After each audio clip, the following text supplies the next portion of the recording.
अवधूत चिंतन श्री गुरुदेव दत्त. श्री स्वामी समर्थ सर्वांना. तुमचा आजचा दिवस खूप चांगला जाओ आणि येणारा प्रत्येक दिवस खूप आनंदाचा जाओ हीच स्वामींच्या चरणी प्रार्थना. ऐक बाळा, शांत बस, घाई करू नकोस. आज मी तुला काही सांगायला आलोय. तू हा आवाज ऐकतोयस म्हणजे तुझं मन खूप दिवसांपासून काहीतरी सांगायचा प्रयत्न करतंय, पण कोणी ऐकत नाहीये. तू सगळ्यांसाठी मजबूत आहेस, पण स्वतःसाठी थकलेला आहेस हे मला दिसतं. तू विचार करतोयस ना, मी कोणाचं वाईट केलं नाही, मग माझ्याच आयुष्यात अडथळे का? काम करताना मन लागत नाही, लोक आसपास आहेत पण तरीही एकटेपण जाणवतं.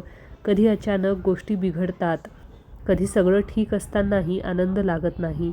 हे सगळं नुसतं योगायोग नाही बाळा, तुझ्यावर कोणाची तरी नजर आहे. वाईट म्हणून नाही सांगत, पण ती नजर तुझी शांतता कमी करते, तुझा उत्साह हळूहळू थकवते. लोक तुझं असणं पाहतात, तुझी मेहनत पाहतात, पण तुझ्या आत चाललेली लढाई कुणालाच दिसत नाही. काही लोक मुद्दाम काही करत नाहीत, पण त्यांचं मन जळतं. काही जण तुला पुढे जाताना पाहू शकत नाहीत, काही जण गोड बोलतात पण आतून तुला ओढून ठेवतात. नजर नेहमी शत्रूकडूनच येते असं नाही बाळा, कधी ती ओळखीची असते, कधी अगदी जवळची. पण तू घाबरू नकोस, मी तुझ्या पाठीशी आहे. तू माझं नाव कधी घेतलंस तेव्हाच मी तुला सोडलेलं नाही.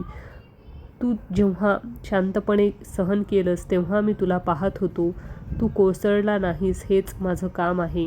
मी चमत्कार दाखवत नाही, मी तुला तुटू देत नाही. जे तुला दिसत नाही ते मला स्पष्ट दिसतं, जे तुला झेपत नाही ते मी हळूहळू दूर करतो. पण ऐक बाळा, मी फक्त तुझ्यासाठी सगळं करणार नाही, तुलाही थोडं शिकावं लागेल. राग मनात ठेवू नकोस. माझ्याच बाबतीत असंच का हा प्रश्न स्वतःला विचारणं थांबव. तू योग्य आहेस, तुझा वेळ चुकीचा चाललाय. तू नाही लोकांचं वागणं बदलता येत नाही, पण त्याचा परिणाम स्वतःवर होऊ देऊ नकोस. तू शांत राहिलास तर नकारात्मकता टिकत नाही, म्हणून ही खूप मोठी शक्ती आहे बाळा. आता थोडा वेळ स्वतःसाठी घे. डोळे मीट, हळू श्वास घे आणि मनात माझं नाव घे. स्वामी, तुझ्या मनात जे काही जड आहे, जे बोलता येत नाही, जे रडूनही हलकं होत नाही, ते सगळं मला दे, मी घेतो. तुझ्यावर असलेली नजर, तुझ्या मनातली भीती, तुझ्या हृदयातली अस्वस्थता हळूहळू दूर होणं असं जाणवेल. आज नाही वाटलं तरी चालेल, पण लक्षात ठेव, प्रक्रिया सुरू झाली आहे.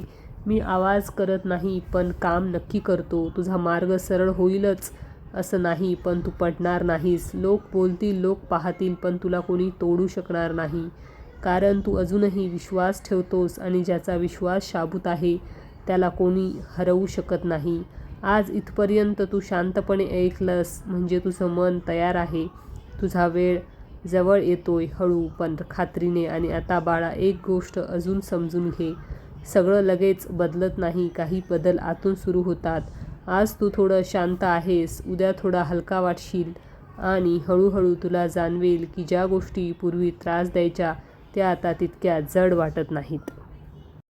हीच माझी पद्धत आहे. मी तुझ्या आयुष्यात गोंधळ घालत नाही, मी हळूच भार कमी करतो. तुला कळणारही नाही आणि तुझ्या मनावरचं दगड केव्हा उतरला हेही लक्षात येणार नाही. तू फक्त एवढंच कर, स्वतःवर शंका घेणं थांबव. तू कमकुवत नाहीस, तू थकलेला आहेस आणि थकलेला माणूस थोडा आधार मिळाला की पुन्हा उभा राहतो.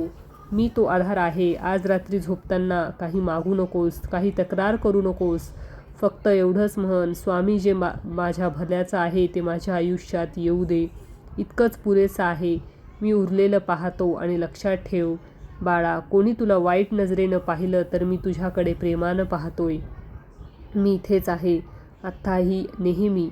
आता जर मनात आलं असेल तर कमेंटमध्ये एकच ओळ लिही, माझे स्वामी माझ्यासोबत आहेत. मी वाचतो, मी समजतो आणि मी विसरत नाही. श्री स्वामी समर्थ. जय जय स्वामी समर्थ. आजचा व्हिडिओ कसा वाटला ते नक्की कमेंट करून सांगा आणि व्हिडिओ शेवटपर्यंत बघितल्याबद्दल धन्यवाद.